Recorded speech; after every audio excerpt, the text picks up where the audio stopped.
Всем привет, на связи телегин Денис. Сейчас мы будем стелить на пол паркетную доску. Это не массивная доска, о которой я рассказывал в другом видео своем. Это доска щитовая сборная, то есть у нее в основании идет клееная сосна и только сверху слой благородной древесины.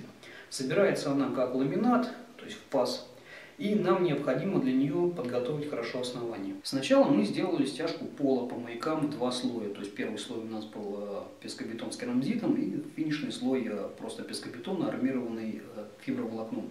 Потом мы залили сверху наливной пол, чтобы у нас была идеально выровнена поверхность.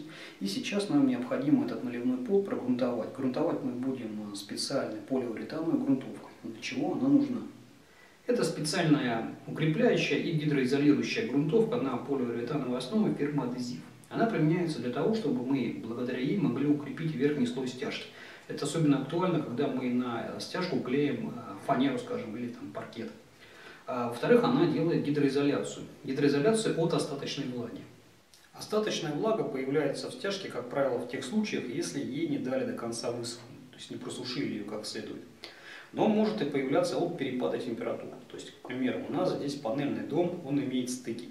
Стыки часто плохо заделывают, и поэтому появляется конденсат. То есть снаружи у нас холодно, а внутри у нас тепло. Появляется точка росы, через эти стыки влага попадает в стяжку и может гулять даже по всей квартире. Вот для этого основание покрывает специальной такой гидроизолирующей грунтовкой. Можно сделать и полиэтилен под ламинат, но я считаю, что грунтовка лучше, тем более заказчик настоял на том, чтобы именно такой грунтовкой мы загрунтовали полы.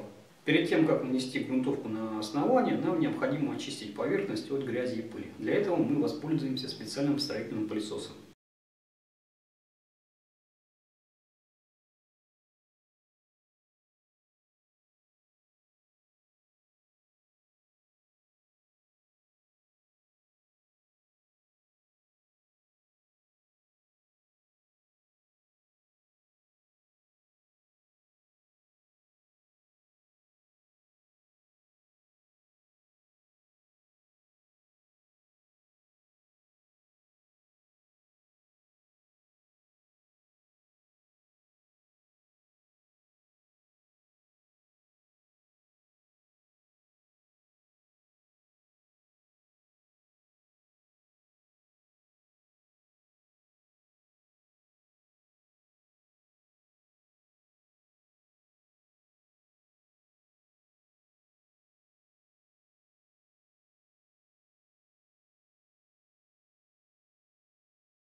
На этом все. Смотрите мои другие ролики и подписывайтесь на мой канал.